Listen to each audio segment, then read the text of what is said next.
بسم اللہ الرحمن الرحیم۔ السلام علیکم۔ ام المومنین حضرت عائشہ صدیقہ رضی اللہ تعالی عنہ کی والدہ مائدہ رومان رضی اللہ تعالی عنہ کا پہلا نکاح عبداللہ ازدی سے ہوا۔ عبداللہ کی وفات کے بعد آپ حضرت سیدنا ابو بکر صدیق رضی اللہ تعالی عنہ کے نکاح میں آئیں۔ اللہ تعالیٰ نے ان کے بطن سے حضرت ابو بکر صدیق رضی اللہ تعالی عنہ کو ایک بیٹا حضرت عبد الرحمن اور ایک بیٹی حضرت عائشہ رضی اللہ تعالی عنہ نصیب فرمائی۔ ام المومنین حضرت عائشہ رضی اللہ تعالی عنہ خلیفۃ المسلمین حضرت ابو بکر صدیق رضی اللہ تعالی عنہ کے مقدس اور مبارک خاندان میں پیدا ہوئیں۔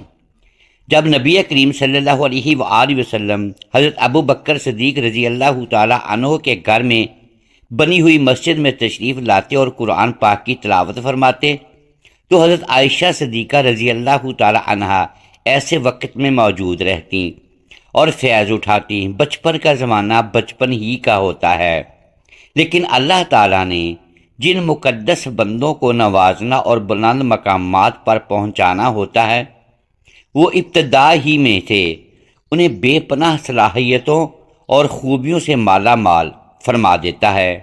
ایک دفعہ حضرت امام ولی الدین محمد بن عبد الخطیب مشکات شریف میں نقل فرماتے ہیں کہ حضرت عائشہ رضی اللہ تعالی عنہ گڑیوں سے کھیل رہی تھیں۔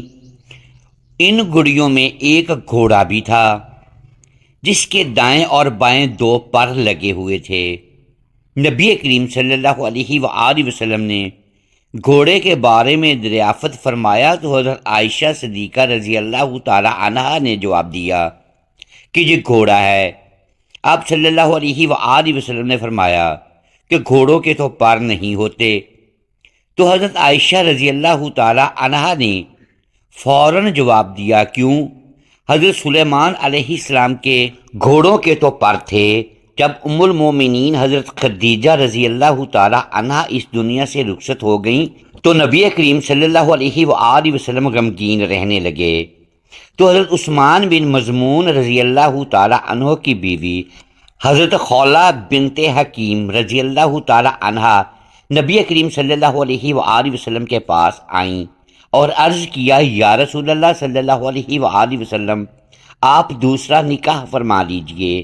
آپ صلی اللہ علیہ وآلہ وسلم نے فرمایا، کس سے کروں؟ حضرت خولہ رضی اللہ تعالی عنہ نے عرض کیا، آپ چاہیں تو بیوہ عورت سے یا کنواری لڑکی سے نکاح کر سکتے ہیں۔ آپ صلی اللہ علیہ وآلہ وسلم نے فرمایا، کون کنواری ہے اور کون بیوہ؟ حضرت خولہ رضی اللہ تعالی عنہ نے عرض کیا، بیوہ تو سودا بن زمان ہے اور کنواری تو اس آدمی کی بیٹی ہے جو ساری کائنات میں آپ کو بہت عزیز ہے، یعنی حضرت عائشہ بنت ابو بکر۔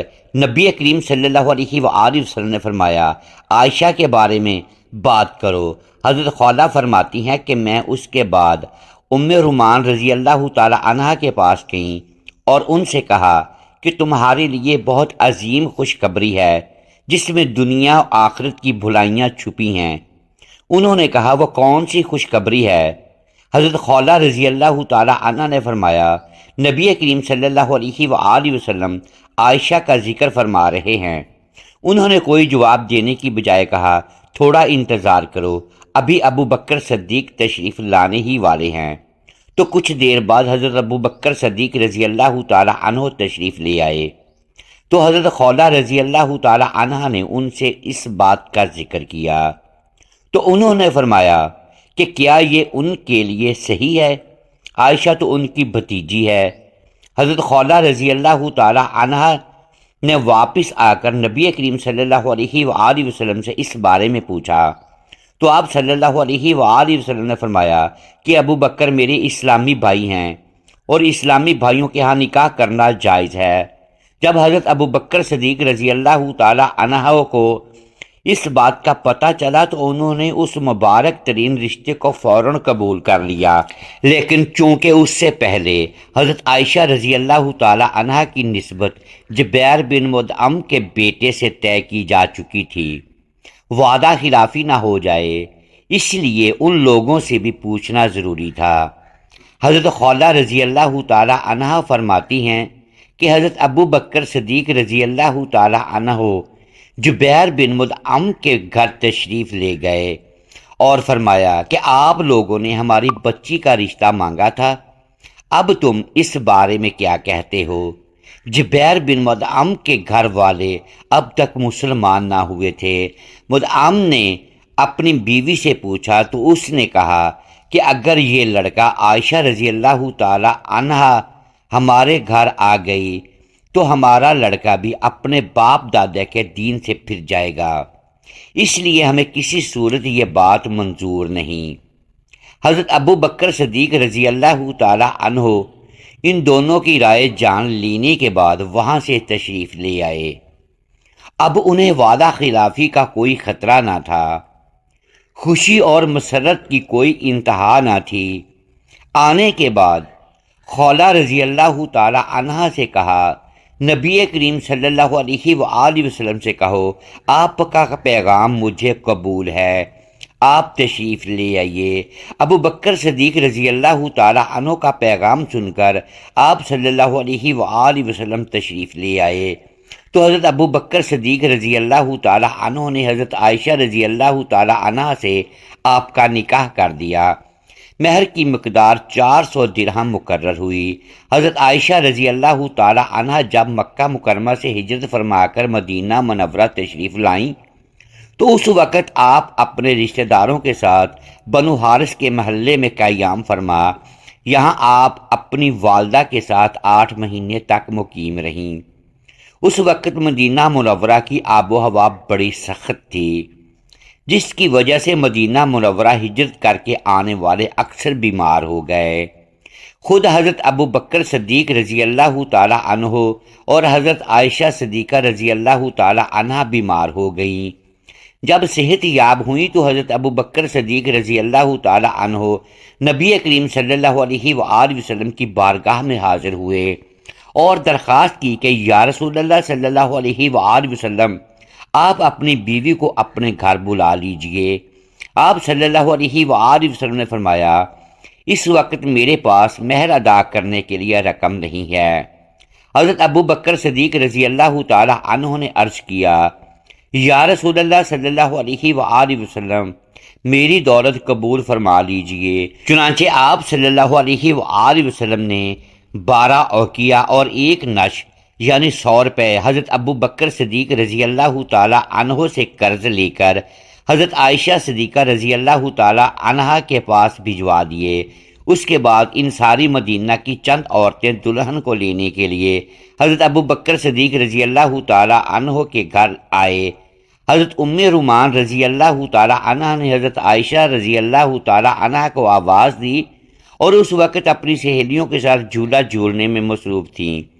حضرت عائشہ رضی اللہ تعالی عنہا کی والدہ ام رومان رضی اللہ تعالی عنہا نے ان کا منہ دھلایا، بال سنوارے اور پھر ان کو اس جگہ لے آئیں جہاں انصار کی خواتین بیٹھی تھیں۔